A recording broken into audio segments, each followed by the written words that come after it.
Astaghfirullah.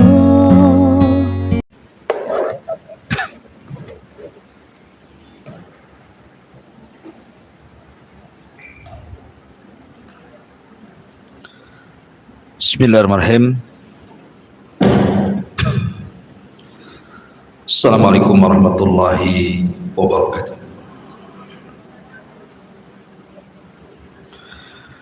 Alhamdulillah, wassalatu wassalamu ala rasulillah wa ala alihi wa sahbihi wa mawalah wa la hawla wa la quwwata illa billahi wa ba'du.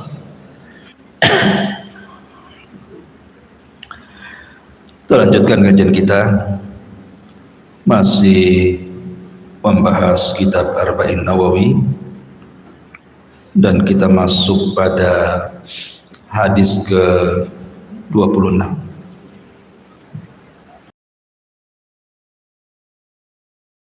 Sallallahu alaihi wasallam sadaqatun kullu yamin tatlu'u fihi syamsu ta'dilu bainal itsnaini sadaqatun wa tu'inu lahu 'alaiha mata'ahu sadaqatun wal kalimatu thayyibatu sadaqatun wa bi kulli khutwatin tamshiha ila salati sadaqatun wa tumitul adha 'anil tariqi sadaqatun. Rawahul Bukhari wa Muslim. Dari Abu Hurairah radhiyallahu anhu, ia berkata, Nabi sallallahu alaihi wasallam bersabda, setiap persendian dari manusia itu ada sedekahnya pada setiap hari yang matahari terbit padanya, dan berbuat adil ketika mengislah dua orang yang sedang bertengkar adalah sedekah. Kemudian menolong seseorang dalam urusan kendaraannya, membantunya agar bisa menaiki kendaraannya atau mengangkat barang-barangnya ke atas kendaraannya adalah sedekah. Kemudian sebuah ucapan yang indah, yang santun, yang baik adalah sedekah. Kemudian setiap langkah yang kau ayunkan menuju tempat salat juga sedekah. Serta engkau menyingkirkan gangguan dari jalan adalah bagian daripada sedekah. Hadis ini dikeluarkan oleh Imam Al-Bukhari dan juga Muslim. Baik.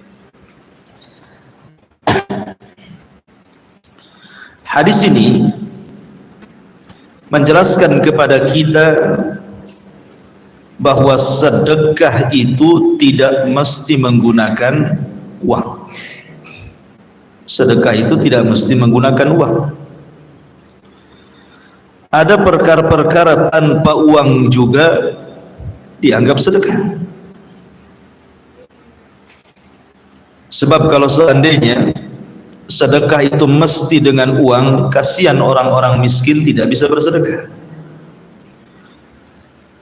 Makanya Nabi Shallallahu Alaihi Wasallam membuat pilihan kepada orang-orang yang tidak punya harta, mereka bisa bersedekah dengan cara seperti ini. Dan ini kemuliaan Islam, mencakup orang kaya dan juga orang miskin. Dua-duanya bisa bersedekah. Di sini Nabi Shallallahu Alaihi Wasallam menjelaskan beberapa perkara, hal-hal yang bisa manusia itu bersedekah. Kata Nabi Shallallahu Alaihi Wasallam, setiap persendian dari manusia itu ada sedekahnya setiap hari ketika matahari terbit. Dan kita tahu bahwa persendian manusia itu jumlahnya berapa? 360 persendian. Maksudnya persendian itu yang menyambung tulang dengan tulang, itu disebut persendian. Kayak sini nyambung ke sini, ini nyambung ke sini, nah, ini nyambung ke sini. Nah, itu ya. Jadi satu sendi ke sendi yang lainnya, sambungan tulang dengan tulang yang lainnya, kalau dihitung dari atas kepala sampai kaki itu, kata Nabi SAW, khalaqallahu ibna Adam ala sittina wa thalathumiyati mafsalan. Kata Nabi SAW, Allah Subhanahu wa ta'ala menciptakan Bani Adam itu jumlah persendiannya 360 sendi. Kapan Nabi SAW menghitung? Kok bisa tahu bahwa persendian itu ada 360? Tentu wahyu. Dan terbukti dalam dunia kesehatan kedokteran memang jumlahnya persis yang disabdakan Nabi SAW. Artinya Rasul itu tidak bicara dengan hawa nafsunya. Apa maksudnya di sini? Maksudnya adalah bahwa setiap persendian itu adalah nikmat dari nikmat-nikmat Allah Subhanahu wa ta'ala. Coba bayangkan, ini tangan itu bisa kita tekuk, ya kan? Sehingga kita bisa megang. Kalau lurus gini saja, gimana caranya mau megang? Mau makan susah, ya. Kalau lurus gini kan susah untuk makan. Mau ngambil barang susah. Artinya setiap persendian itu adalah bagian daripada nikmat yang Allah anugerahkan. Dari atas kepala sampai kaki itu semua nikmat. Lah karena ini sebuah nikmat, maka nikmat-nikmat ini akan ditanya di hadapan Allah Subhanahu wa ta'ala. Allah berfirman, "Tsumma latus'alunna yauma idzin 'anin na'im." Sungguh kalian akan ditanya kelak pada hari kiamat dari nikmat yang Allah Azza wa Jalla anugerahkan kepada kita. Allah berikan mata, Allah akan tanya mata kita. Allah berikan telinga, akan ditanya telinga kita. Allah berikan lisan, akan ditanya lisan kita. Termasuk tangan, termasuk kaki, pendengaran, penglihatan, akal, dan begitu seterusnya. Dari atas kepala sampai kaki itu akan ditanya. Makanya karena ini sebuah nikmat yang akan ditanya, sudah selayaknya dari 360 persendian itu dianjurkan untuk sedekah. Sedekah dengan cara digerakkan dalam rangka beribadah kepada Allah Azza wa Jalla. Baik itu berupa zikir, doa, ataupun melangkahkan ke tempat-tempat yang memang di situ ada ibadah seperti majelis ta'lim dan salat dan begitu seterusnya. Bahkan dalam sebuah hadis Nabi SAW, cara untuk supaya kita sudah bersedekah dari 360 sendi itu cukup dengan 2 rakaat salat duha. Dalam riwayat Muslim bahwa dengan cukup 2 rakaat duha itu sudah menggantikan 360 persendian yang dianjurkan untuk sedekah setiap harinya.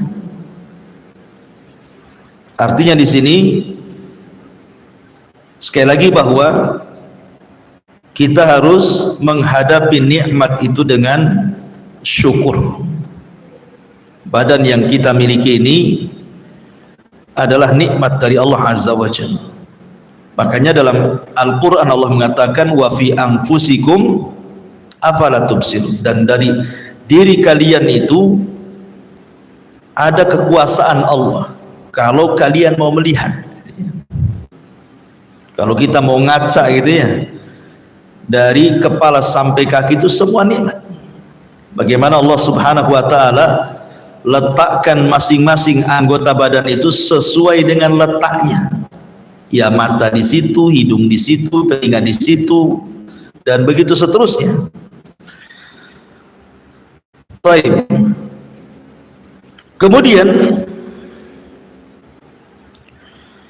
di sini Nabi Shallallahu Alaihi Wasallam setelah menyebutkan bahwa setiap persendian itu ada sedekahnya, maknanya karena itu sebuah nikmat, maka sedekahnya adalah dalam bentuk syukur, gitu ya. Dalam bentuk syukur dengan memanfaatkan seluruh anggota badan di jalan Allah Subhanahu wa taala. Kemudian Nabi Shallallahu Alaihi Wasallam menyebutkan sedekah yang bisa menandingi itu semuanya. Ta'dilu bainal itsnaini shadaqah. Termasuk seseorang melakukan atau berbuat adil di antara dua orang yang sedang bertengkar, kemudian kita akurkan, itu bagian daripada sedekah. Gini Bu ya, kita tahu bahwa sedekah itu ada yang sifatnya muta'addi, artinya bermanfaat untuk orang lain, dan ada sifatnya bermanfaat untuk diri sendiri. Yang manfaatnya kembali kepada diri sendiri, ya seperti orang bertasbih. Bukankah setiap tasbih itu sedekah, kata Rasul? Takbir sedekah, tahmid sedekah, itu manfaatnya kepada diri sendiri. Tetapi sebaik-baik sedekah itu yang manfaatnya kepada orang lain. Salah satunya yang pertama adalah seseorang mampu melakukan keadilan saat mendamaikan orang yang bertengkar. Karena begini ya, pertengkaran ini di masyarakat itu sesuatu yang lazim. Tapi tahukah bahwa pertengkaran itu bisa menghancurkan macam-macam? Rumah bisa hancur gara-gara pertengkaran. Suami istri bertengkar, ujung-ujungnya cerai, hancurlah rumah. Kemudian antar tetangga bertengkar, ujung-ujungnya pindah, tidak ada kedamaian lagi di situ. Kemudian antar kerabat, gara-gara masalah waris, gara-gara masalah birrul walidain aja iri-irian bisa bertengkar, akhirnya putus silaturahim. Atau mungkin gara-gara hutang, seseorang berhutang tidak mau bayar, bertengkar, akhirnya kemudian menjauh, musuhan, terkadang saling ejek-ejekan. Artinya bahwa pertengkaran itu merusak. Lah ketika ada orang yang hendak mendamaikan, maka orang yang mendamaikan ini adalah orang yang mulia, sangat mulia ketika mendamaikan dua orang yang sedang bertengkar, tiba-tiba akur lagi.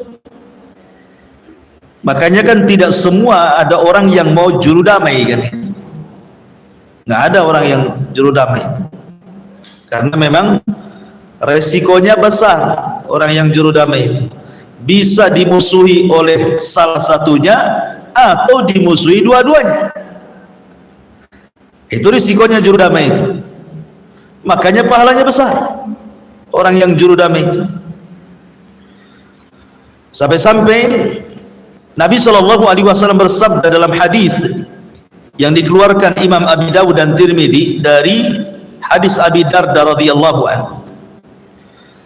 Kata Nabi Shallallahu Alaihi Wasallam, ala ukhbirukum bi afdhala min darajati siyami was salati was sadaqati. Kata Nabi SAW, maukah aku habarkan kepada kalian amalan yang jauh lebih afdal dibandingkan puasa, dibandingkan salat, dibandingkan sedekah? Qalu bala ya Rasulullah, tentu wahai Rasul. Amalan apa? Maka Nabi SAW mengatakan, salahu dzatil bayyin, kamu bisa mengakurkan dua orang yang sedang berselisih. Kamu bisa mengislah dua orang yang sedang bertengkar. Kenapa demikian? Fa inna fasada dzatil bayyin hiyal hadiqah. Karena terkadang rusaknya hubungan dua orang itu bisa menghilangkan agama. Ya, karena kalau sudah bermusuhan itu kan larinya kemana-mana, akhirnya mencaci, dosa mencaci, memaki, gibah, ya kan? Terkadang kemudian menyakiti, baik secara fisik ataupun secara lisan. Tak jarang kemudian sampai bunuh-bunuhan. Jadi banyak yang akan dilanggar, makanya bisa menghancurkan agama. Makanya ketika ada dua orang yang bertengkar, datang orang ketiga mengislah, berarti sedang memperbaiki agama. Makanya derajatnya lebih tinggi dibandingkan salat, dibandingkan puasa, bahkan dibandingkan sedekah dengan harta. Luar biasa ya. Ma'asyiral muslimat yang dimuliakan Allah Subhanahu wa taala. Akan tetapi tentu mengislah dua orang yang sedang bertengkar itu harus siap dengan risiko.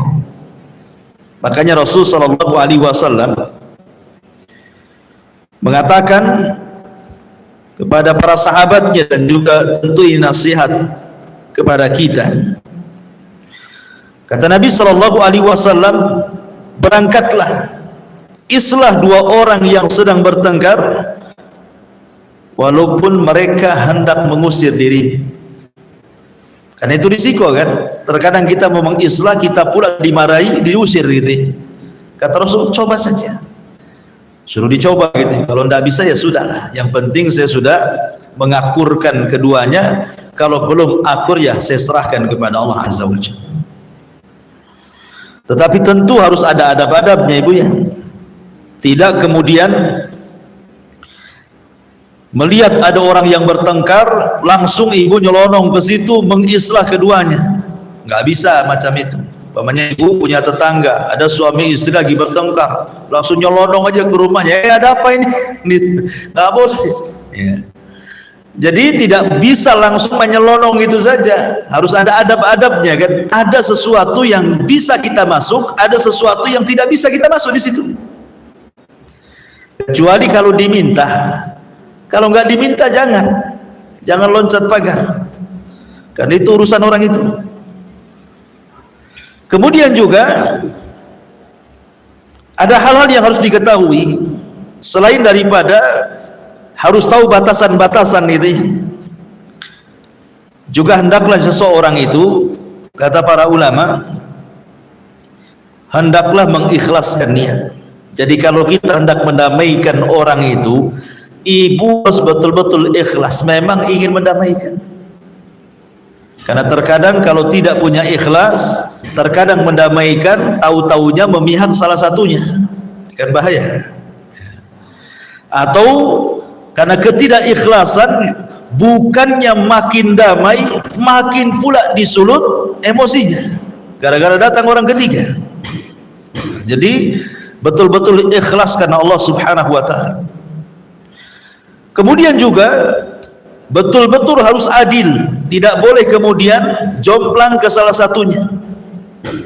Ya betul-betul harus mendengar, memasang dua telinga, yang satu ngomong apa, yang satu ngomong apa, kemudian ambil tarik benangnya, kira-kira bisa didamaikan atau tidak gitu. Tidak memihak gitu. Kemudian juga jangan tergesa-gesa menghukumi sesuatu dalam mendamaikan itu. Karena tergesa-gesa ini termasuk dari amalan setan gitu ya. Memang betul bahwa kita tidak boleh membiarkan orang itu bertengkar terlalu lama. Karena biasanya orang bertengkar terlalu lama itu makin mengeraskan hati kan. Tapi ketika mendamaikan pun tidak bisa terburu-buru, apalagi kasusnya sudah lama gitu ya. Ya memang harus pelan-pelan dulu, ditarik benangnya, bisa nggak berdamai ya, karena banyak masyarakat kita ini kalau sudah lama berperang gitu ya antar saudara itu susah untuk didamaikan. Anehnya ketika salah satunya sudah mati, kemudian yang satunya masih hidup, baru dia nangis ke kuburannya. Apa manfaat nangisnya? Ketika hidup kalian berpencar, udah mati sibuk pula ziarah kuburnya kan gitu ya. Jadi nggak ada manfaatnya nangis di kuburan. Makanya sering saya katakan bahwa sesungguhnya Allah menurunkan agama itu untuk orang hidup, bukan untuk orang mati.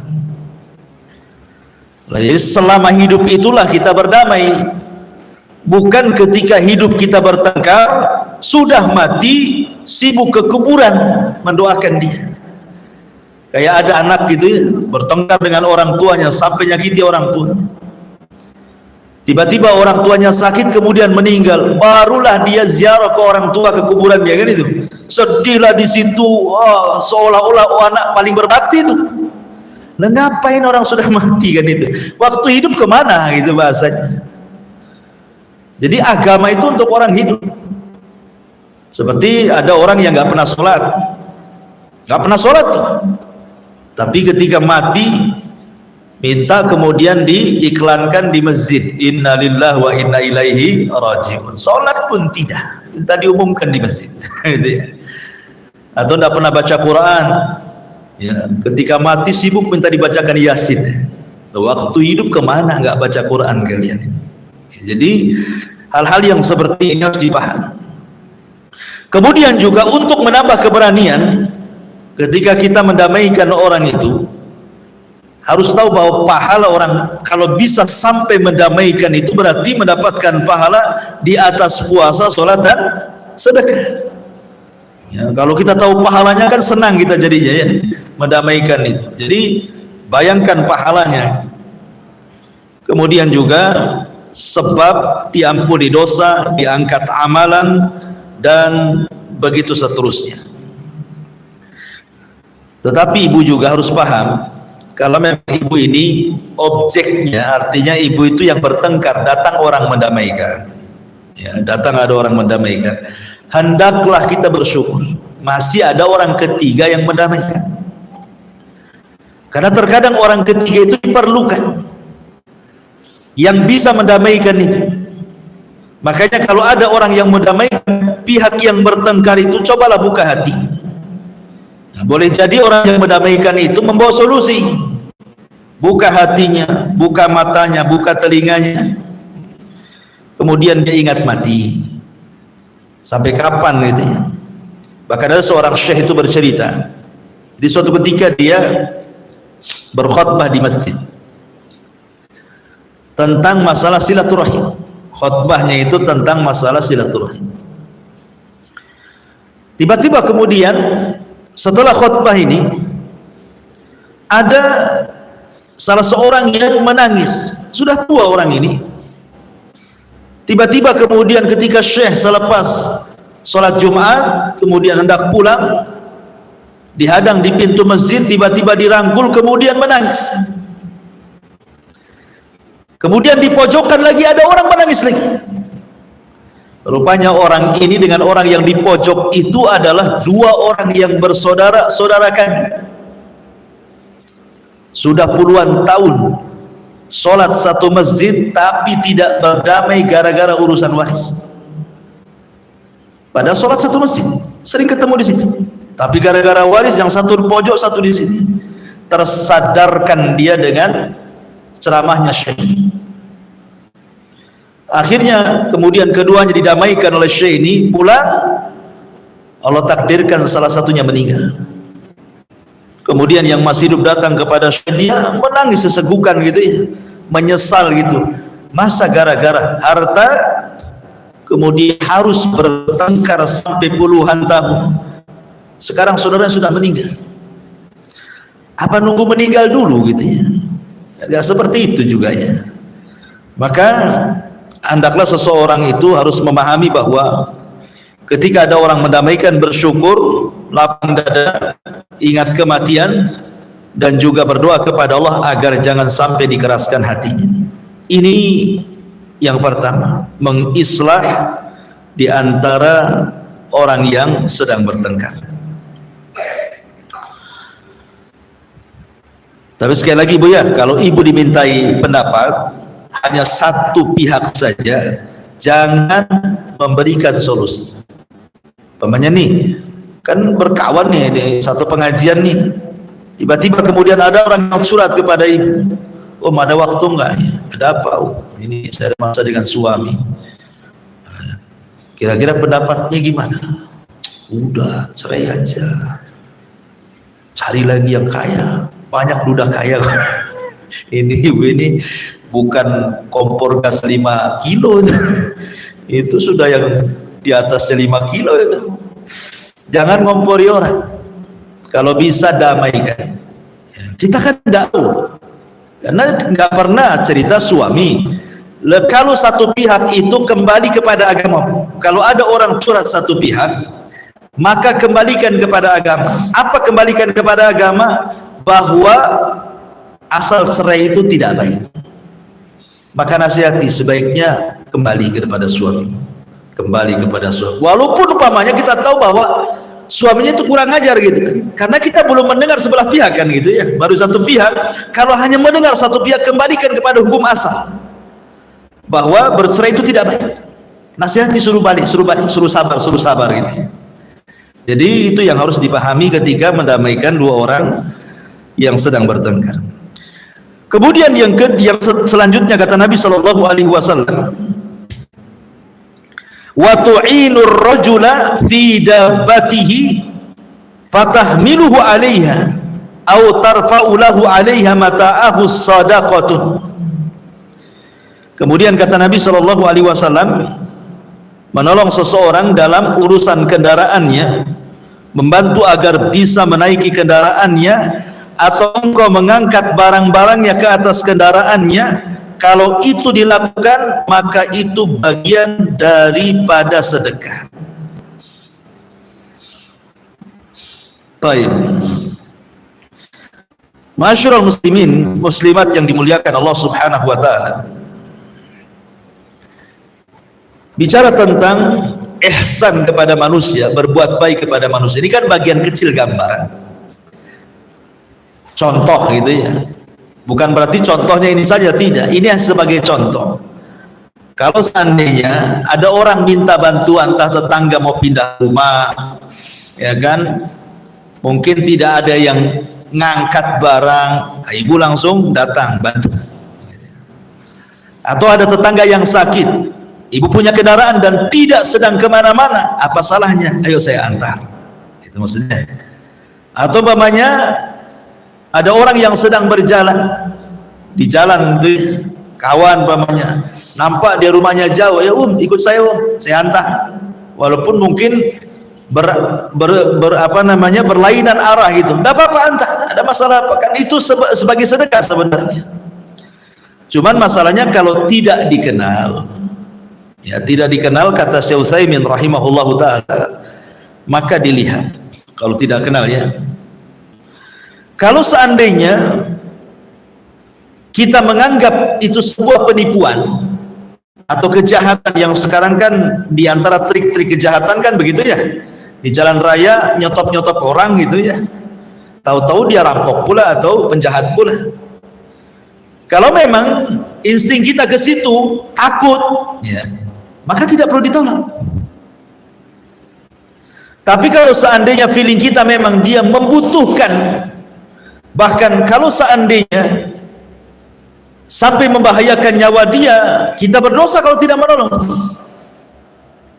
Kayak di zaman dulu, atau di zaman dulu itu kan perjalanan di padang pasir itu ya, kalau tidak ditolong makanya bisa kausan mati itu, contohnya seperti itu ya. Maka kalau sampai mencelakakan dirinya kemudian kita tidak menolongnya, maka berdosa kita. Tapi kalau tidak sampai mencelakakan, ya mungkin yang lain juga adalah yang lewat situ, tidak ada masalah ya, karena juga di zaman sekarang apalagi Batam ini kiri kanan rumahnya hampir semua jalan itu terang gitu ya. ya hanya mungkin disunahkan saja kita menolongnya. Tapi kalau sampai kemudian umpamanya ada anak kecil, ibu nemu anak kecil tuh di jalan kan, kalau kita biarkan anak kecil itu mungkin bisa ketabrak, bisa apa, tolong, wajib hukumnya. Kalau tidak, berdosa.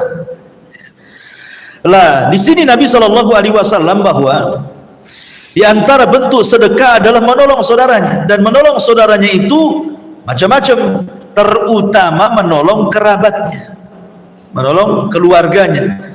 Ya, jadi menolong keluarga lebih lagi dibandingkan menolong orang lain. Nabi SAW bersabda tentang keutamaan orang yang menolong orang lain itu. Kata Nabi SAW, man yassara ala mu'sirin yassarallahu fid dunya wal akhirah. Barang siapa yang memudahkan orang yang sedang ditimpa kesulitan, maka Allah mudahkan dia di dunia bahkan di akhirat. Bayangkan di antara keutamaannya, Allah berikan kemudahan kehidupan dia di dunia, dan Allah berikan juga kehidupan kelak di akhirat. Orang yang suka nolong orang, subhanallah itu ya. Padahal pada hari kiamat itu tidak ada yang menolong kecuali amalan. Maka yang bisa menolong pada hari kiamat adalah amalan dia. Ketika dia banyak menolong di dunia, maka dia akan banyak ditolong di akhirat. Kemudian juga Nabi SAW mengatakan, waman farraja'an muslimin kurbatan farrajallahu anhu kurbatan min qurabati yaumil qiyamah. Barang siapa yang berusaha untuk menghilangkan keperitan-keperitan hidup seorang muslim, maka Allah Subhanahu wa ta'ala akan hilangkan seluruh keperitan-keperitan hidup kelak pada hari kiamat. Karena begini ya, pada hari kiamat itu semua orang susah.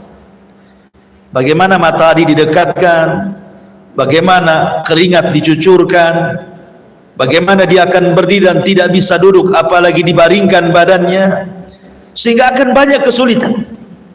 Lah orang-orang yang kemudian menolong saudaranya, maka itu dia sudah bersedekah. Dan Nabi SAW mengatakan bahwa pada hari kiamat sedekah akan menjadi penaung bagi dirinya dari cahaya matahari dan kepalanya. Ya kan? Sab'atun yudhilluhumullahu fi dhillihi yauma la dhilla illa dhilluh. Jadi sedekah itu salah satu adalah penghalang kepala dan matahari. Maka dalam bentuk sedekah, baik sedekah harta atau sedekah yang seperti ini bisa menolong kesulitan kita pada hari kiamat. Bahkan lebih daripada itu, Bu, Nabi SAW mengatakan sanaiul ma'ruf taqi masari asu. Orang yang suka menolong orang lain itu, maka dia akan diberikan hadiah kalau meninggal husnul khatimah. Ya, taqi masari asu, akan menghilangkan kesulitan-kesulitan saat sakaratul maut, gitu maksudnya. Dan ini keutamaan yang luar biasa. Kemudian juga di antara keutamaannya, Nabi SAW pernah ditanya, ayyul a'mali ahabbu ilallah. Rasul, amalan apa sih yang paling dicintai Allah Subhanahu wa ta'ala? Maka Nabi SAW mengatakan, ahabbun nas ilallahi anfa'uhum linnas. Amalan yang paling baik, yang paling dicintai Allah adalah seseorang bisa memberikan manfaat kepada manusia. Kalau seandainya kita tidak bisa lah ya, artinya mau nolong nggak ada tenaga, mau ngasih duit tidak ada duit, ya. Pokoknya tidak bisa, dengan tenaga tidak bisa, dengan uang juga memang tidak ada uang, ya. Kalaupun tidak bisa dengan itu semuanya, minimalnya dengan lisan, ya, dengan lisan supaya meringankan kesusahannya. Jadi ucapan-ucapan yang masuk ke dalam hatinya itu menyenangkan hatinya, gitu maksudnya. Karena terkadang ada orang itu disenangkan dengan lisan orang. Karena tabiat manusia itu, Bu, orang akan senang kepada kita ini karena kita suka berbuat baik sama orang itu. Itu tabiat manusia itu. Orang akan senang kepada orang yang berbuat baik kepada dia. Tabiat manusia siapapun. Makanya kenapa Nabi SAW membuat kaidah di sini? Sebenarnya kemudian ketika kita hendak dicintai manusia, tidak perlu dengan cara menjilat dan yang semacamnya, cukup berbuat baik kepada dia saja, lama-lama dia suka dengan kita tuh. Karena ini kaidah agama. Yang melembutkan hati manusia kan bukan uang, yang melembutkan hati manusia itu Allah. Wa allafa baina qulubihim law anfaqta ma fil ardi jami'an ma allafta baina qulubihim. Yang melembutkan hati orang itu adalah Allah. Kalau kau infakkan semua hartamu untuk melembutkan hatinya, tidak mungkin bisa, karena hati manusia itu dilembutkan oleh Allah Azza wa Jalla. Ketika kita mengikuti saran-saran Allah dan Rasulnya, maka itu salah satu bentuk kelembutan, membuka kelembutan hati manusia. Kemudian kata Nabi SAW juga, wal kalimatut thayyibatu shadaqatun. Dan kalimat yang santun, kalimat yang baik itu sedekah. Karena begini, gara-gara satu kalimat iblis dikeluarkan dari surga. Coba bayangkan, gara-gara satu kalimat iblis bisa dikeluarkan dari surga. Apa kalimatnya? Dia mengatakan kepada Allah Subhanahu wa taala ketika dia disuruh untuk sujud kepada Adam, apa kalimatnya? Ana khairum minhu khalaqtani min nar wa khalaqtahu min tin. Aku lebih baik ya Rabb dibandingkan si Adam itu. Aku loh diciptakan dari api, kau ciptakan dia dari tanah. Sebab satu kalimat ini, apa kata Allah? Fakhruj minha fa innaka rajim. Keluar kau dari surga, kau makhluk yang terkutuk. Lihat. Gara-gara satu kalimat iblis dikeluarkan dari surga. Artinya apa? Artinya ucapan ini bisa membahayakan. Ya, ucapan manusia bisa membahayakan. Gara-gara satu kalimat orang bisa dibunuh. Gara-gara satu kalimat hilang silaturahim, yang ada putus silaturahim.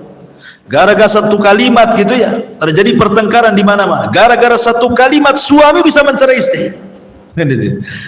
Jadi lisan ini memang harus dijaga.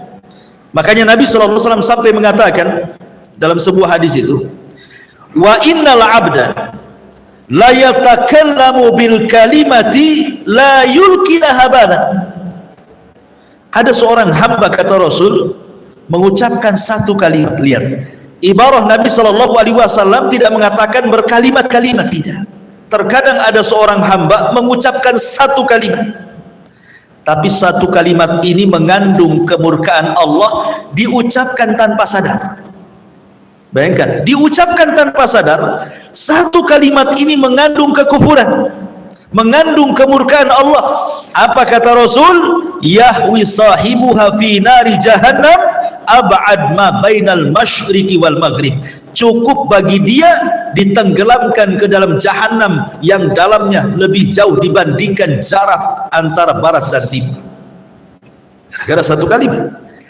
Ya. Makanya Aisyah radhiyallahu anha pernah ditegur gara-gara satu kalimat. Aisyah radhiyallahu anha itu sebenarnya tidak ngomong, tidak, dia tidak mengucapkan, dia hanya mengisyaratkan, saya ini tinggi gitu ya, Sofia itu pendek gitu. Hanya gitu saja, tidak ngomong, hanya pakai tangan saja gini-gini. Tapi Rasul paham bahwa Aisyah hendak mengatakan Sofia itu pendek, itu satu kalimat tuh, cuman pakai isyarat. Dan bagi Nabi SAW ini bagian daripada ghibah. Makanya Nabi SAW mengatakan, ya Aisyah, laqad qulti kalimatan law muzizat bihal bahru lamazazathu. Wahai Aisyah, engkau sudah mengucapkan satu kalimat, kata Rasulullah, yang kalau seandainya dilempar ke dalam air lautan cukup mencemari itu satu dunia lautan. Saking buruknya ucapan ghibah itu, sampai bisa mencemari semua air lautan. Padahal sampah satu kota Batam belum tentu mencemari lautan. Satu kalimat ghibah bisa mencemari lautan, menunjukkan bahwa ghibah itu lebih busuk dibandingkan sampah satu kota Batam, gitu maksudnya. Lah di sini bagaimana Nabi SAW ingin mengingatkan kepada kita, karena begini, Kalimat yang baik itu ada dua macam. Kata Syekh Utsaimin rahimahullahu taala, ada yang memang baik secara zatnya. Kalimat itu memang ada yang baik secara zatnya, seperti ibu baca subhanallah bihamdihi subhanallahil azim, alhamdulillah, Allahu akbar, la ilaha illallah, la haula wala quwata illa billah. Itu kan baik secara zatnya. Memang kalimat itu kalimat baik, kalimat zikir kan. Itu namanya baik secara zatnya. Tidak perlu dibahas. Karena banyak berzikir berarti dia sedang mengeluarkan kalimat-kalimat yang baik. Tetapi di sana ada bagian daripada ibadah, mungkin kalimat-kalimat mubah, kalimat-kalimat mubah, tapi tujuannya menyenangkan orang. Kalimat itu kalimat mubah, ya tanya gimana kabarmu, gimana sehat gak kamu, gimana anak-anakmu, ya bahasa-bahasa mubah sehari-hari ya, ibu ngobrol gitu. Tapi tanpa terasa nih obrolan itu akhirnya yang tadinya dada orang itu sempit jadi lebar, yang tadinya rungsap itu jadi sedikit demi sedikit terurai gara-gara ngobrol sama ibu saja. Kan kadang ada orang banyak masalah itu kan terkadang tidak bisa disimpan dan dikeluarkan kan. Ibu ini sebagai pendengar setia kadang-kadang itu sudah bisa plong karena orang ini ingin mengeluarkan tetapi dengarkan. Gak mungkin lah dia ngobrol sama tiang di sini, dan harus ada lawannya kan. Kadang-kadang cukup mendengarkan, kadang-kadang mungkin nimpali, yang sabar ya cuman gitu sih kalimatnya. Tapi itu sudah masuk ke dalam hati, itu sudah enak, ikut simpati namanya. Nah, itu juga itu dikatakan kalimatut thayyibah, itu kalimat yang baik. Tapi saya sarankan Bu, kalau ada orang yang curhat sama ibu harus minta izin dulu sama dia. Bapaknya ada orang, ada waktu enggak saya ingin curhat. Ibu harus tanya dulu, ini curhat ini masalah aib atau bukan, masalah aib atau bukan. Kalau masalah aib saya tidak mau dengar. Kemudian dipaksa, nggak apa-apa lah tolong saya bapaknya, tolong saya izinkan, saya minta izin, boleh nggak saya dengar. Ya, harus minta izin tuh ya, jangan main tarik-tarik. Ada waktu ngomong-ngomong, nggak gitu ya. Jadi tetap harus minta izin. Maaf, ini kan karena yang mau diceritakan masalah suami, masalah ini kan nggak bagus sebenarnya. Saya nggak boleh mendengar, saya kan bukan siapa-siapa. Saya minta izin dulu ya. Harus minta izin dulu ya. Boleh nggak saya dengar? Kalau nggak dengar, nggak boleh, nggak mau saya dengar. Tapi sebisa mungkin ibu harus menghindar sebenarnya.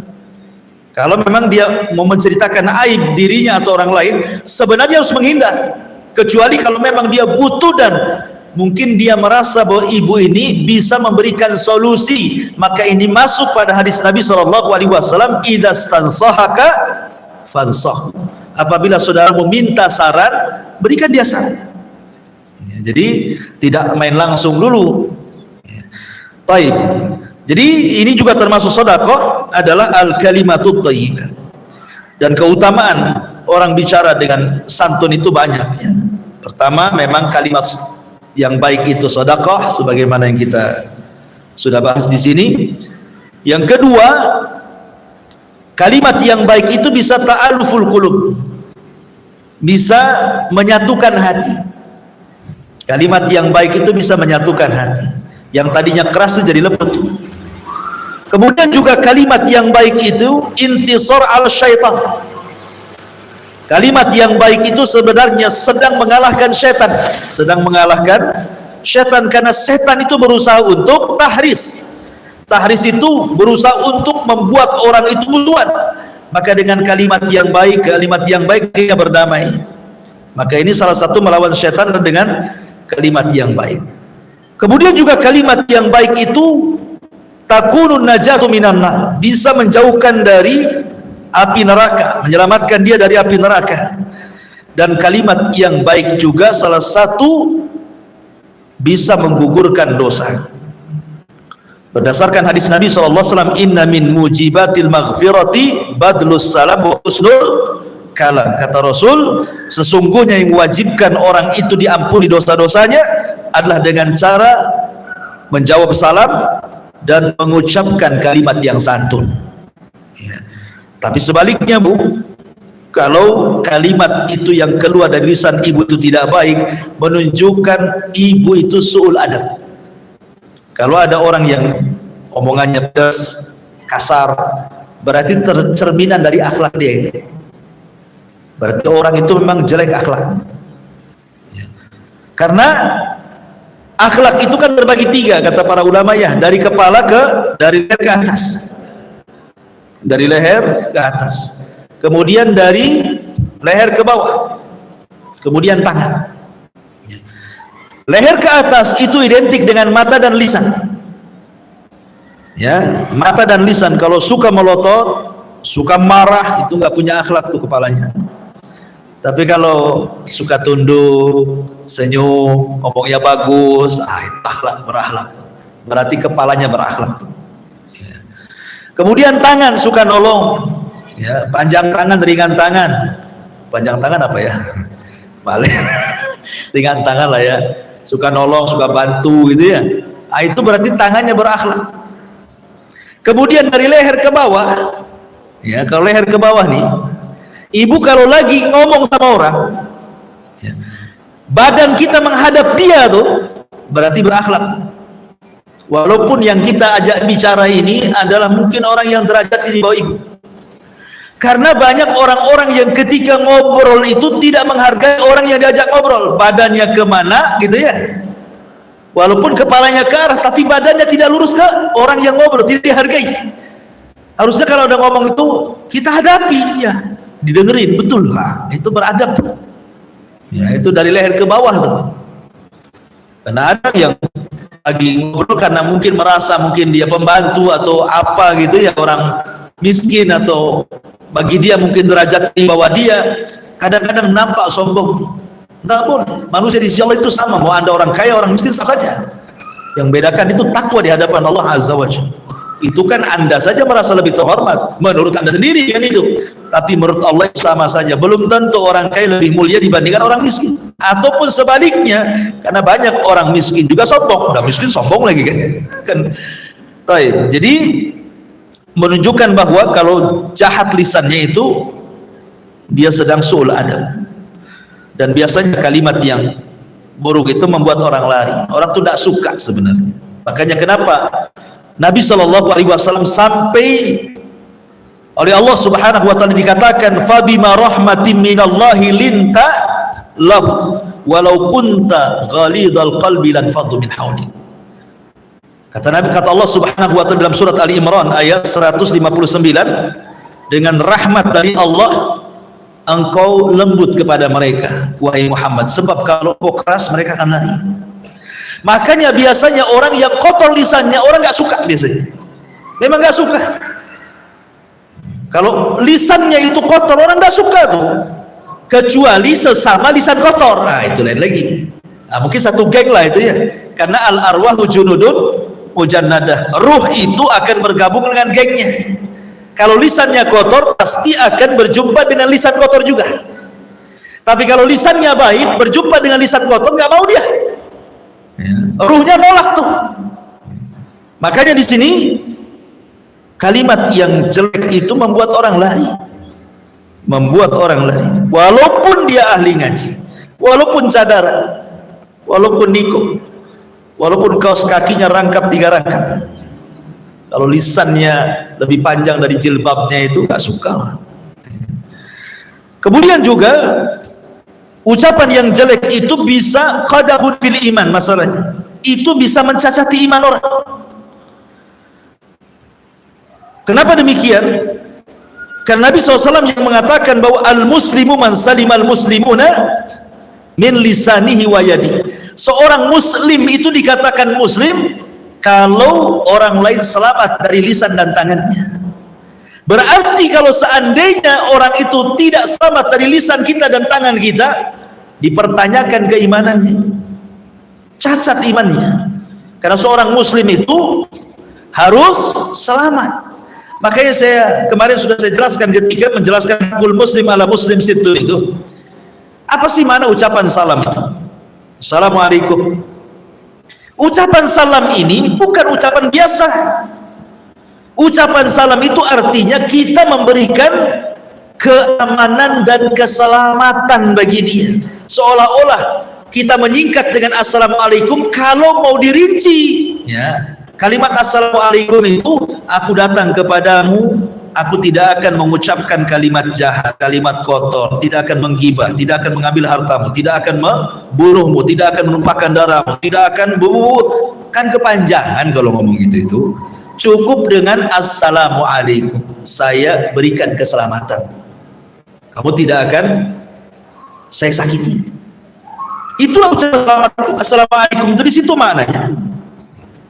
Makanya seorang muslim itu dikatakan muslim kalau orang lain selamat dari lisan dan tangannya. Tapi kalau tidak selamat, berarti masih dipertanyakan keimanannya. Bahkan yang lebih parah lagi adalah sebab orang masuk neraka itu kebanyakan dari lisan yang jahat. Kebanyakan lisan jahat itu orang masuk neraka, jarang orang masuk surga. Kemudian yang terakhir, bukan yang terakhir, wa bi kulli khutwatin tamshiha ila salati sadaqatu, dan langkah-langkah yang kau langkahkan, kau ayunkan menuju salat, itu juga bagian daripada sedekah. Masyarul muslimat yang dimuliakan Allah Azza wa Jalla, melangkahkan kaki ke tempat sholat, atau mungkin bagi laki-laki ke masjid gitu ya. Kalau ibu kan mungkin melangkahkan kaki di rumah sajalah, dari dapur, sumur, tempat sholat, ya kan? Itu kan langkah-langkah juga kan, ada langkahnya lah, walaupun langkahnya pendek gitu. Laki-laki kan langkahnya panjang, tapi pendeknya langkah ibu sangat panjangnya langkah bapak kan.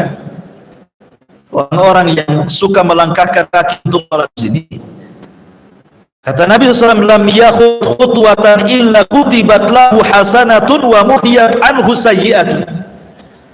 Jadi setiap langkah orang yang menuju sholat itu, satu langkah mengangkat derajat, satu langkah menghapus kesalahan. Jadi langkah yang pertama dihapus kesalahan, kemudian langkah yang kedua dicatat kebaikan, diangkat derajatnya. Coba bayangkan berapa langkah. Makanya dahulu ada sebuah kisah, ada seorang rajulun minal ansar, seorang laki-laki dari kalangan Ansar, itu rumahnya jauh dari masjid. Anak orang Ansar ini jauh dari masjid.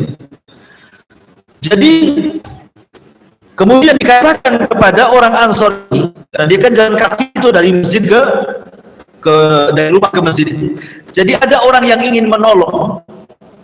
Bagaimana kalau seandainya ishtaraitu khimara, aku belikan kau kendaraan berupa keledai, kau bisa naik keledai rumah ke masjid.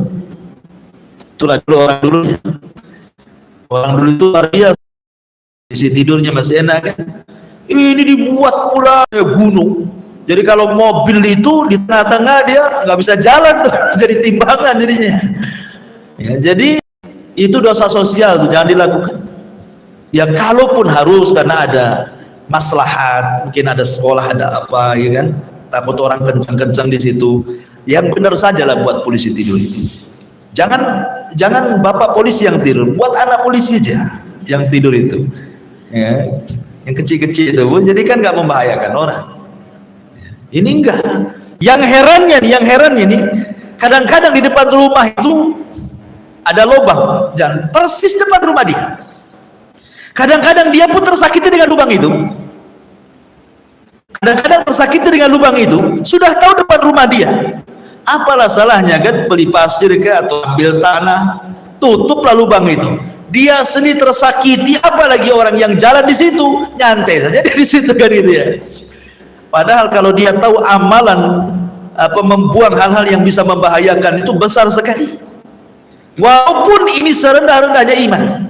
Di sini Nabi SAW mencantumkan perkara yang terakhir ini karena ini yang paling rendah. Sedekah yang paling rendah itu adalah membuang hal-hal yang menyakiti orang. Ini paling rendah. Menunjukkan sebelum-sebelumnya lebih tinggi lagi. Makanya letakkan di belakang. Rasul letakkan di belakang karena ini yang paling rendah dalilnya. Karena Rasulullah SAW mengatakan seafdal-afdalnya iman itu la ilaha illallah, serendah-rendahnya adalah imatatul adhani anit thariq, membuang hal-hal yang bisa membahayakan manusia dari jalan. Ini serendah-rendahnya iman, tapi lihat pahalanya luar biasa gitu ya. Jangan lihat rendahnya imannya. Makanya kenapa seorang ulama namanya Rabi bin Khaytham yang 40 tahun tidak pernah meninggalkan takbiratul ihram, Rabi bin Khaytham ini, itu kalau dari rumah ke masjid pandangannya selalu ke bawah, pandangannya selalu ke bawah. Jadi kalau ada hal-hal yang bisa mengganggu orang itu, langsung diambil disingkirkan, langsung diambil disingkirkan. Kadang dia mengucapkan ketika dia mengambil, ya Allah, kalau memang ini ada pahalanya, aku kirimkan kepada orang tuaku yang sudah meninggal. Rabi bin Khaytham sampai seperti itu ya. Ini semua bicara tentang sedekah di luar daripada sedekah harta. Taib, wallahu alam, ini yang bisa sampaikan. Taib, sebelum saya tutup silakan kalau ada yang bertanya. Assalamualaikum. Waalaikumsalam. Dari hadis yang berhubungan tadi, yang termasuk zakat tadi, mendamaikan orang bertengkar, membantu orang lain menaikkan barang keuangan, ucapan yang baik, siap makan menjadi masjid, yang kelima menyingkirkan gangguan di jalan. Anak pandangan poin yang ketiga yaitu ucapan yang baik.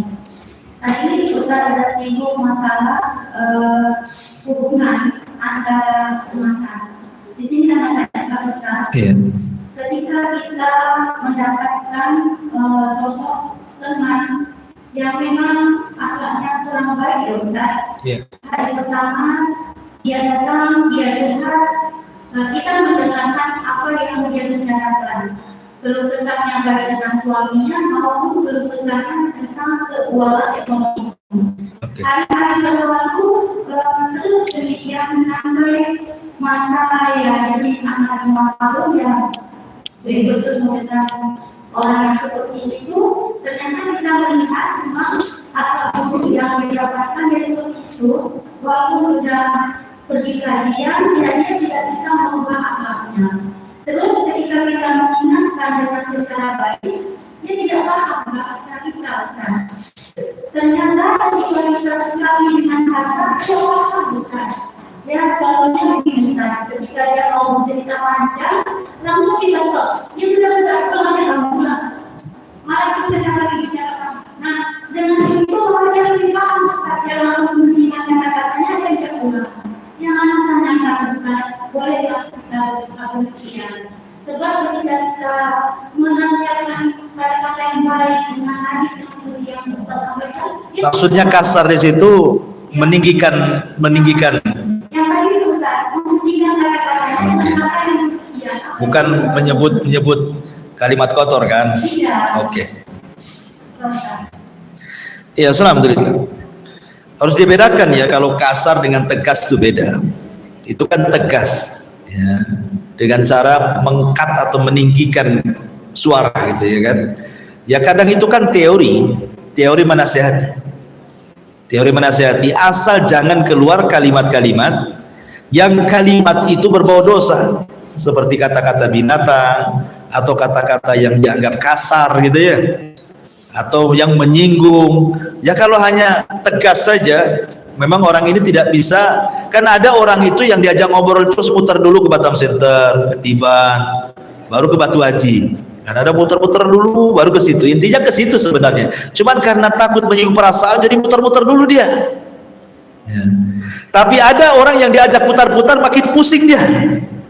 Berarti harus to the point saja dia. Ada orang seperti itu ya. Ya kan lihat karakter orang, kembali ke lihat karakter orang. Yang jelas niat kita baik dan kita berusaha menahan tidak mengeluarkan kata kotor. Hanya mungkin dengan cara seperti itu dia bisa sadar, ya insya Allah tidak ada masalah selama tidak mengeluarkan kata-kata. Karena kata-kata itu kan ada, kata-kata itu ada 4 macam. Ya, kata-kata itu ada 4 macam. Karena kata-kata itu ada yang betul-betul memang semua kebaikan dari awal sampai akhir semua baik, khairun mahad namanya, semua baik. Yang kedua syarrun mahad, semua jahat. Kemudian yang ketiga campuran syarrun wa khairun, dalam omongannya kadang-kadang baik, kadang-kadang diselipkan pula kata-kata kotor, kata-kata jahat Ya. Kemudian yang ketiga, yang keempat, ya tidak ada kebaikannya, tidak ada kejahatannya, ya kata-kata mubah. Semua akan ditanya di hadapan Allah, kecuali kata-kata mubah. Kalau buruk semuanya, kemudian baik semuanya, kemudian campur aduk antara buruk dan yang baik, semua akan ditanya. Yang tidak akan dihisab itu kata-kata mubah, walaupun tetap dicatat oleh malaikat raqib dan atid, tapi tidak dihisab. Jadi seorang muslim itu makanya kan ketika memberikan nasihat itu kan lihat, jangan sampai nasihat di depan orang, sehingga akhirnya niatnya memberikan nasihat ternyata mempermalukan. Jangan di hadapan orang. Ya. Niatnya sih bagus, nasihati, tapi ujung-ujungnya membongkar aib dan mempermalukan kan? Tidak boleh. Ya. Kemudian yang kedua, ketika kita menasihati orang itu kayak kita bercermin, Bu. Muka kita ada di cermin, berarti ketika kita nasihati orang itu seolah-olah nasihati diri sendiri gitu maksudnya. Jangan merasa kita lebih baik daripada dia gitu. Anggap saja ketika kita nasihati itu nasihati kepada diri sendiri. Kalau itu kaidah yang kita pakai, nah, tentu kita tidak akan merasa bahwa kita lebih baik, kan? Karena ketika menasihati orang itu sama dengan menasihati kita dalam cermin gitu. Berarti baliklah diri sendiri.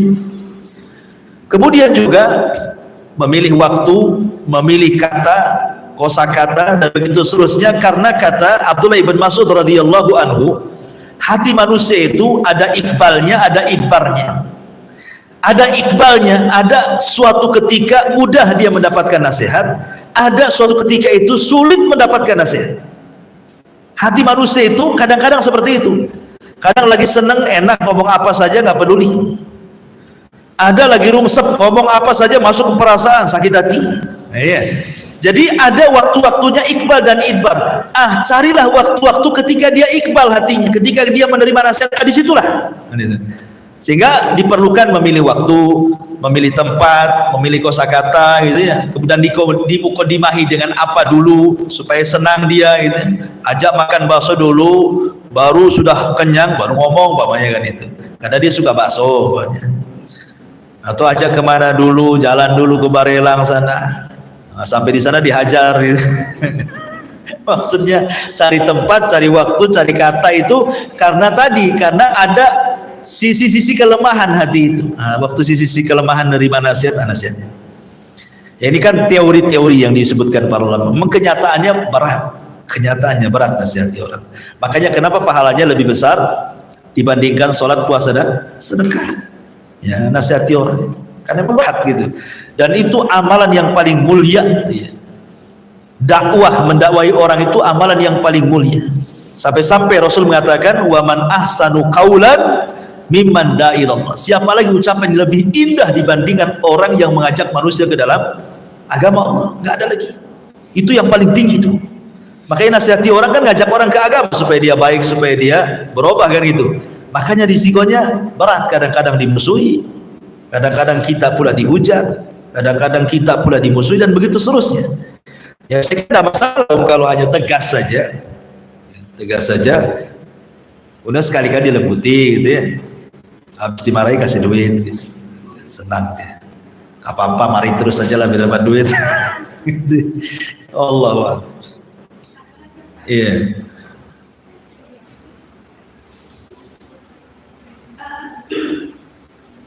Tadi katakan Rasulullah SAW, amalan yang lebih jauh daripada puasa sedekah sholat itu, kamu bisa memberikan antara sholat yang itu sedang lakukan. Tadi juga katakan kenapa pahala memberikan orang yang bersedekah itu baik karena sedang memperbaiki agama. Yang mana tanyakan di sini Ustaz, kita memberikan secara lahir dan secara batin Ustaz, bahwa pahala sholat itu kan kita tidak intinya semua orang sholat, dan kita tidak bisa memamerkan atau menceritakan bahwa sesungguhnya aku sholat begini dan begitu. Dan ketika kita bersedekah, nah di sini berbeda ujiannya banyak ya Ustaz. Hari ini setelah buat kita bisa menutupi, terkadang kalau ketika tanpa kita sadari kita mengungkapkan.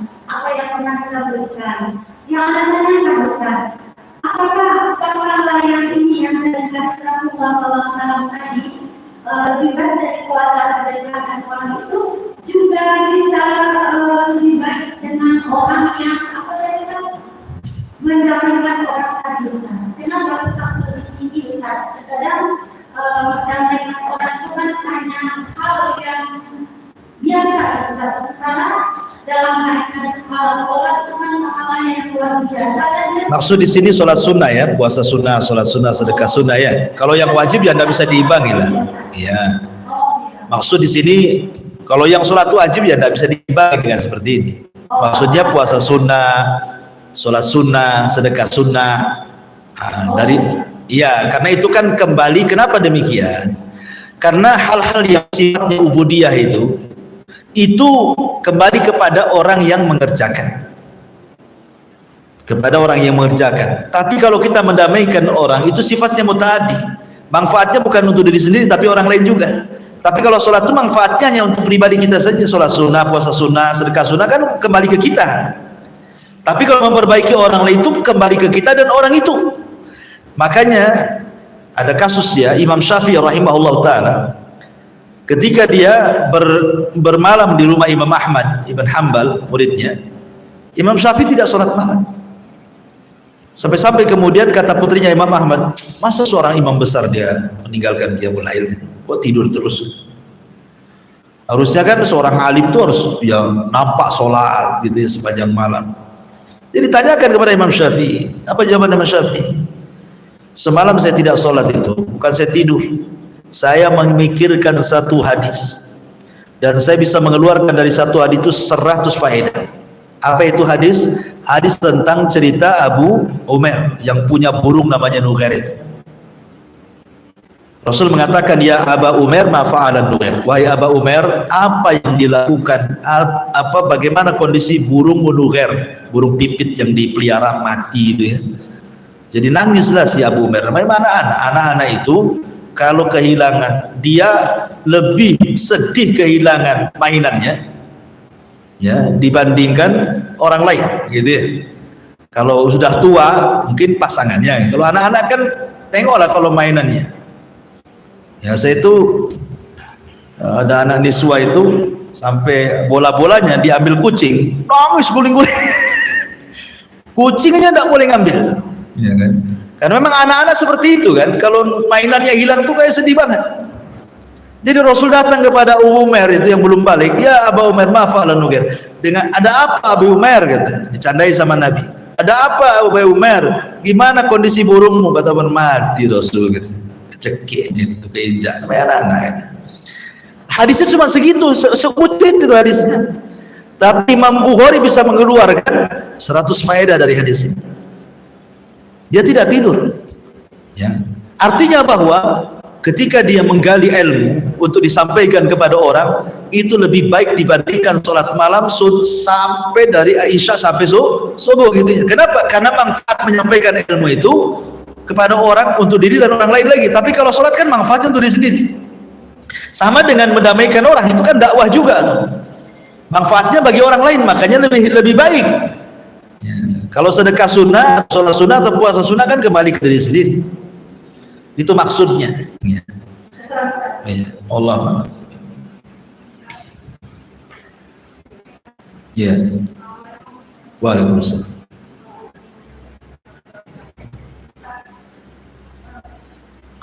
Pakai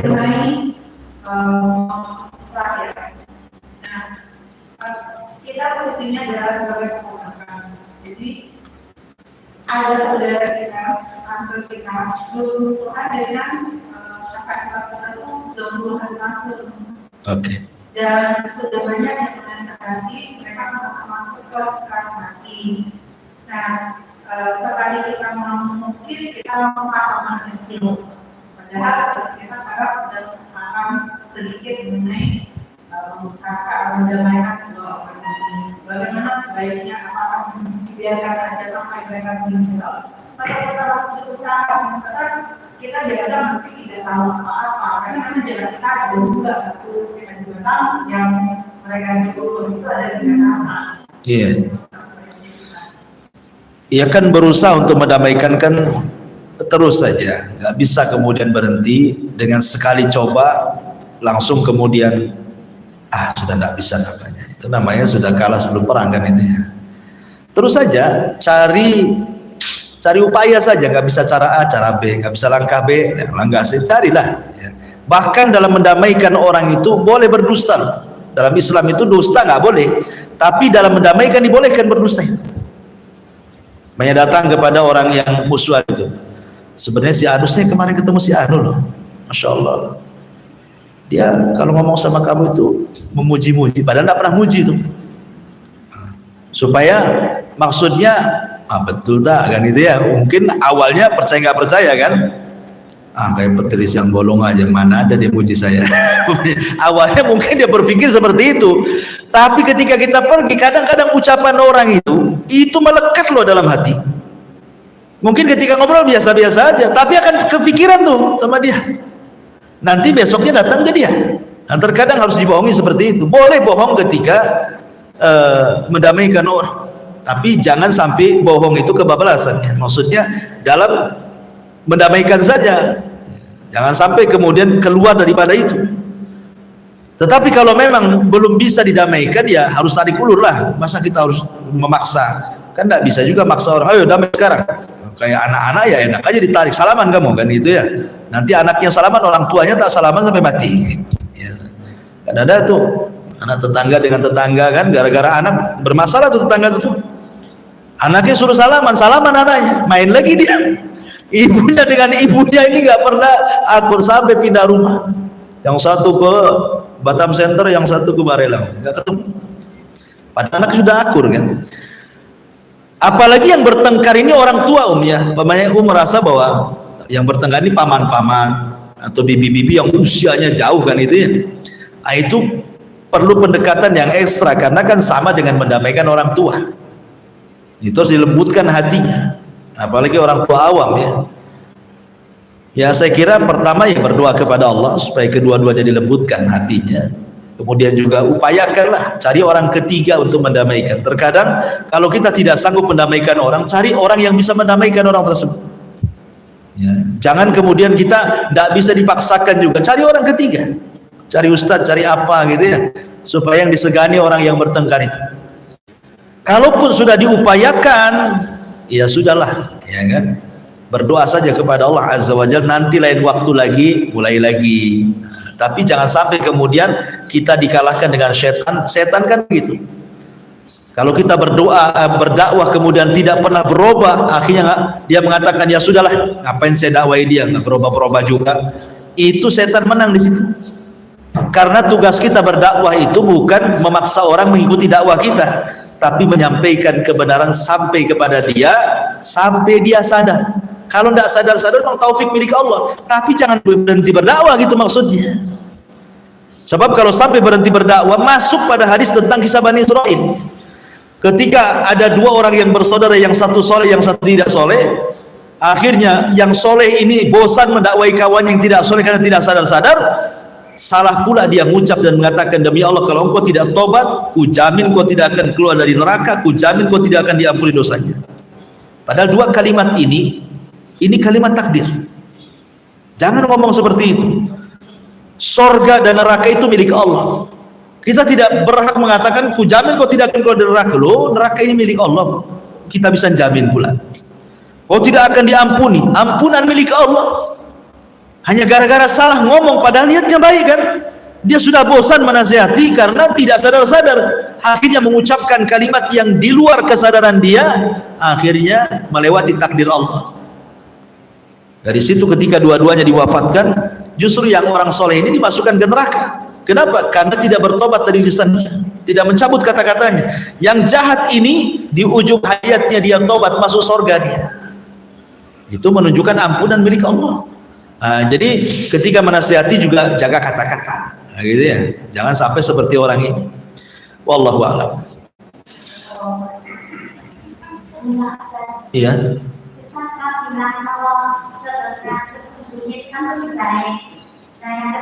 Kalau sudah itu kalau sudah terkandung itu sudah sama kamu, itu sama itu sudah dibongkar sama itu jadi tidak sembunyi lagi.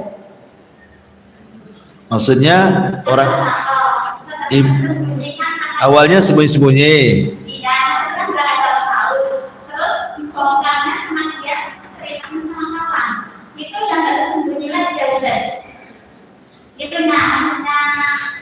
Iya gini kalau maksudnya kita menasihati itu sembunyi-sembunyi. Yang penting kita nasihati. Sedekah, oke, afwan. Sedekah sembunyi-sembunyi dibongkar sama siapa? Orang yang disedekahkan. Iya. Orang yang menerima sedekah. Iya, menerima keceplosan. Keceplosan bahwa yang ngasih sedekah itu si Anu gitu. Iya. Jadi semangat. Caranya sedekahnya lewat orang.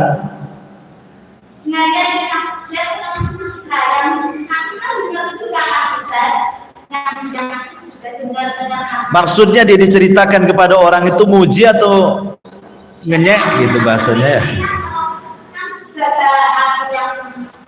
Iya, maksudnya ketika orang membongkar sedekah itu memuji atau menjelek-jelekan. Di sedekahnya itu sedikit kali, kaya-kaya sedikit itu kan jelekin namanya ya. Memuji. Ya kalau memuji ya tidak apa-apa, karena kan yang membongkar bukan orang yang bersedekah. Kalau seandainya ada pujian karena sedekahnya, maka itu kata Rasul busyrul ajil, tilka busyrul ajil, itulah kabar gembira yang didahulukan di dunia sebelum akhirat. Ya, kalau ada orang memuji karena amalan kita, berarti itu kabar gembira yang Allah segerakan di bumi sebelum di akhirat. Nah, tapi perlu jaga hati. Seperti ibu ini naik haji, tidak ada kepikiran ingin dipanggil Bu Haja tuh, sama sekali. Ya. Tapi karena orang tahu ibu haji, akhirnya pulang aja, kemana Bu Haja? Padahal ibu tidak mau dipanggil itu. Berarti panggilan itu bukan ria, bukan karena ingin dipanggil haja, tidak. Karena tidak ada niat, saya ingin melakukan rukun Islam aja kok dipanggil Bu Haja, berarti tilkal busyra al ajil, itulah kabar gembira yang disegerakan di dunia sebelum akhirat. Tapi tetap jaga hati. Artinya yang manggil Bu Haja ya biasa saja hati itu. Yang manggil nama juga ya biasa saja. Artinya pujian dan celaan juga tidak merubah hati, gitu maksudnya ya. Karena kalau kelamaan dipanggil Bu Haja, sekali dipanggil namanya langsung gak mau nengok dia. Ya, itu sudah bukan kabar gembira yang disegerakan lagi, itu sudah kemasukan virus riya namanya. Ya nggak apa-apa sih pujian. Makanya kalau memang yang dibongkar, cara sedekahnya gantilah, titipkan sama orang, jangan kasih tahu, ya kan? Atau selipkan di pintu rumahnya, dimasukkan itu, hamba Allah gitu ya. Ya.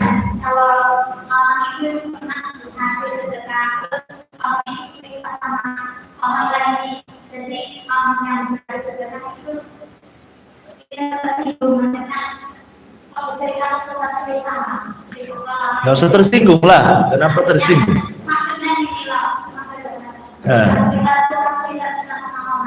Bukan, bagi orang yang bersedekah, kalau seandainya sedekahnya dibongkar dan bongkarnya itu baik-baik saja, tidak ada masalah, ya cukup nasihati. Datang ke orang itu, janganlah jangan kasih tahu orang saya sedekah sama begitu ya. Ya kalau dia mengatakan nggak apa-apa, bukan orang baik gitu, pamannya begitu, ya sudah biarin aja, apalagi asal jaga hati saja. Kecuali kalau seandainya jelek, banyak disedekah ini ngomel-ngomel, gaji besar suaminya, sedekah 10.000, itu kan, itu dah orang-orang gak bersyukur, udah dikasih masih ngomel kan, itu udah jelek tuh orientasinya, ya udah nggak bagus. Tapi kalau pujian, masya Allah dia baik, tuh, masya Allah, nggak masalah. Apa masalahnya? Bukan sesuatu yang dosa. Kalau memang ada yang memuji dia lantaran sedekahnya, tapi jangan over ketika ada pujian kemudian besar kepala, gitu. Makin ditambah lagi, biar dia cerita lagi, tambah lagi cerita lagi. Nah, itu namanya promosi gitu. Wallahu a'lam. Oke.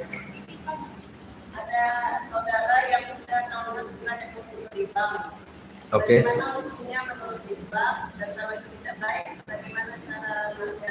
Deposit di bank, riba ya. Ya uang riba di bank itu harus diambil. Uang riba di bank itu harus diambil. Jangan sampai tidak diambil. Kemudian setelah diambil diapakan? Setelah ambil boleh kita disedekahkan kepada fakir miskin, nggak masalah. Uang riba itu boleh diberikan kepada fakir miskin, atau kepada jalan-jalan, atau kepada solokan, jembatan, nggak masalah. Tapi niatnya bukan niat sedekah. Ingat ya, niatnya takhallus, ingin melepaskan uang sial. Jadi kita dapat pahala itu dari niat ingin melepaskan riba, bukan dari sedekah.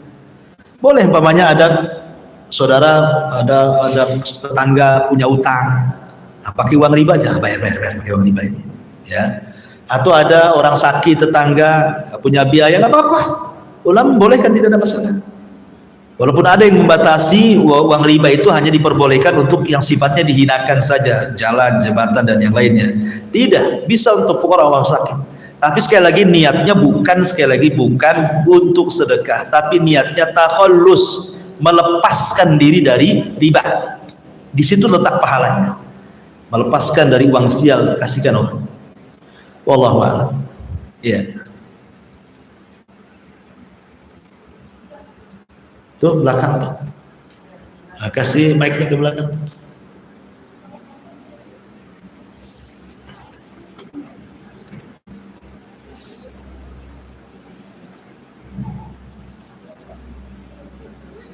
Assalamualaikum. Waalaikumsalam. Mengenai pria ya, saya mau menanyakan, jika orang sore terus ada bisikan berarti apa yang jadi akan nanti kalau itu sebenarnya ada bisikan hati. Bisikannya berupa apa tadi? Oh gitu. Oh iya, senanglah kalau dipuji orang itu ya. Berarti perlu meluruskan niat supaya balik itu pahalanya. Paham gini, awalnya ikhlas Bu. Awalnya ikhlas. Sudah dikasihkan ke orang, terbentik riya karena dipuji. Itu pahalanya hilang. Tapi pahala bisa kembali kalau diluruskan lagi niatnya. Luruskan lagi niatnya supaya pahala sedekahnya balik gitu maksudnya. Tapi kalau terus ria, hilanglah itu pahalanya. Tapi sekali lagi dengan catatan pada awal sedekah dia ikhlas. Tapi kalau dari awal sedekah dia ria, ya nggak dapat apa-apa. Ya kan?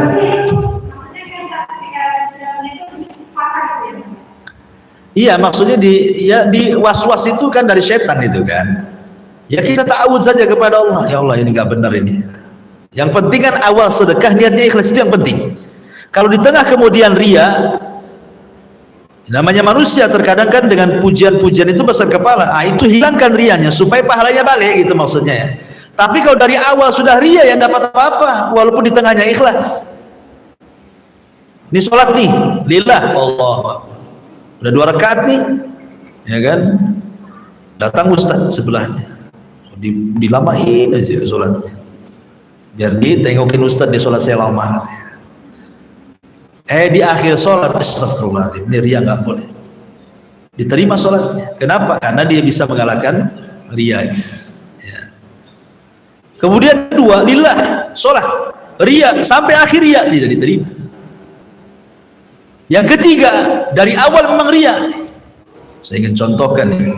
Umpamanya ini ibu-ibu lagi datang nih mau apa? Majelis taklim di sini. Kemudian satu orang tahiyatul masjid lama sekali itu sampai selesai ngaji baru selesai. Banyak kan? Itu niatnya memang ria tuh kan. Dari ria yaitu dari awal pun walaupun akhirnya diikhlaskan pun tidak diterima karena lihat awalnya. Innamal a'malu binniyah. Lihat niat awalnya itu yang menentukan amal itu. Jadi kalau seandainya ibu tadi sedekah ikhlas, kemudian selesai disedekahkan kok muncul ria karena ada pujian orang, hilangkan perasaan itu, waswas dari setan itu. Ya bisikan seperti itu, nggak benar ini, nggak benar. Ya. Wallahu a'lam. Ya saya kira cukup. Dan ada manfaatnya. Subhanaka bihamdika, asyhadu an la ilaha illa anta, astaghfiruka wa atubu ilaik.